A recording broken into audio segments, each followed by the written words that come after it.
Hello YouTube. I can speak in a kind of normal voice. I don't know if I even have a normal voice. Anyway, I posted a video early this morning, like at the crack of like the beginning of time or something, because I couldn't sleep, and I finally had a chance to open Marlene's Happy Mail package. So I was super excited and super inspired, and I have an off day today. So I have made a little mixed media project. Where shall I begin? Okay, this started out, this is not even dry, y'all. That's how excited I am that I finished something. So I'm gonna try and be careful here. And I hold it down and hope it doesn't fail on me. This started out as a Walmart cheese cracker box as the base, and I embossed it with a Cuttlebug folder. Sorry, I can't remember the name of the folder. And this is a dress that I drew myself.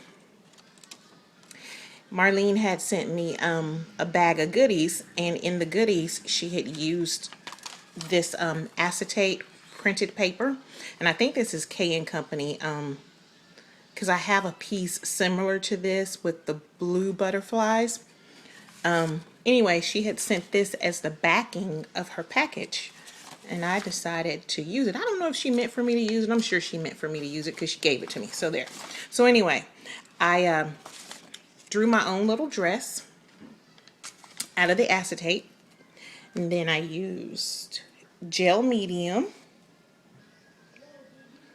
to adhere it down. Now, air bubbles are not your friend, so I couldn't find my brayer, so I was actually having to poke the air bubbles out with my hand. But let me tell you what I did to the foundation first. Forgot about that. So I gessoed this cardboard or chipboard. Then I went over it with a artist grade white acrylic paint.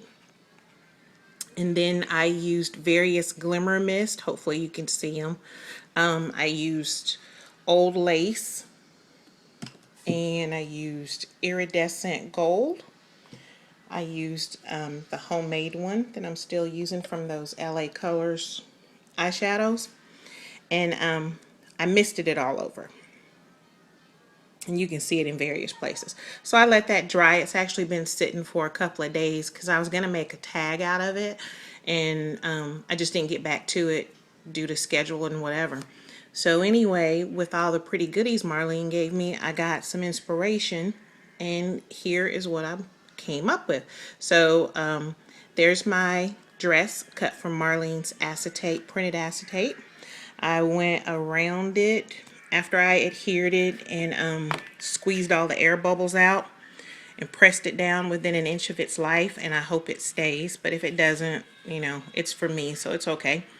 I used my Faber-Castell Pitt artist pen. I went around the edges of it to give it an outline, and that is an old trick from several artists out there. It's nothing new, guys. I do not do the trademark and copyright on that. Everybody's using that technique. Okay, so got that little disclaimer out there.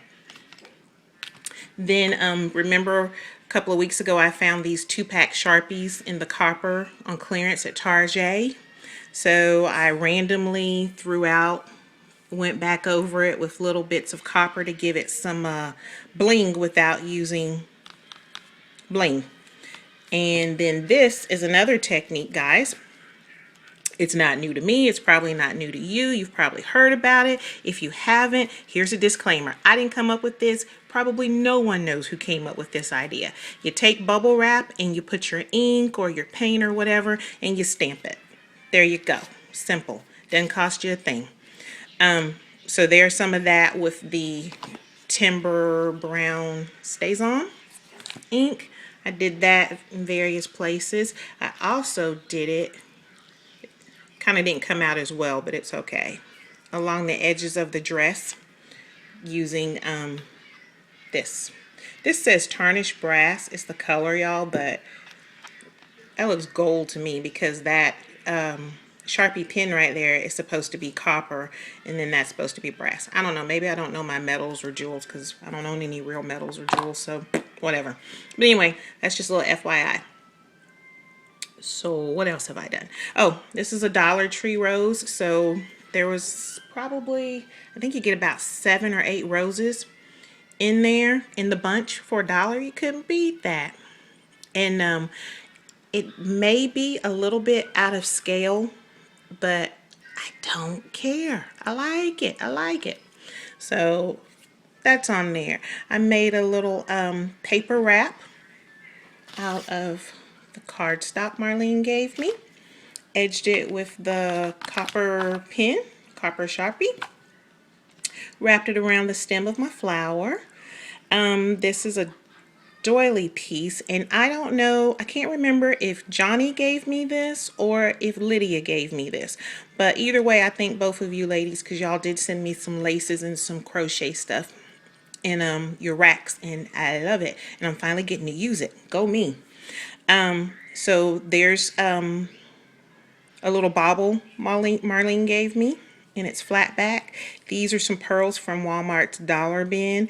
There's a Tim Holtz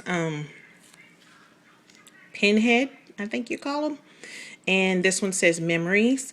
And this is actually some buttons that I got in a big old pack at Tuesday morning a while back, and I colored them with the copper Sharpie to kind of tie in with the look. The crochet trim or crochet piece that I cut in half to make like a little background for the flower and everything, I dabbed it with the tarnished brass. And let's see, did I do anything else that I think you guys might be interested in knowing? Oh, good old American #2 pencil. You get 10 in a pack for like $1.99. And a Crayola, what do you call these things? Colored pencil in light brown. I went along the edges after I did the pit pen. I went along the edges with the pencil to give it a smudgy look, and you can use a charcoal pencil, but I could not find my charcoal pencils and I didn't want to go looking for them. And then I went in just random places with the brown Crayola pencil just to give you some interest. I also did a little trimming here and there randomly with the Sharpie. I think the Sharpie is going to be my new best friend. It might be my boyfriend for the day. So there it is. And this is pretty cool because this reminds me so much of like my grandma. She used to wear those big shift dresses, and she was a tiny little woman, so it just swallowed her. And they always had some sort of flower print on them or whatever. And so this one's for you, Grandma. I hope you're looking down and seeing it and saying, hey, that kid didn't turn out so bad after all. Please let me know what you guys think. I hope you like my little mixed media cheapo project. Have a great day. Bye-bye.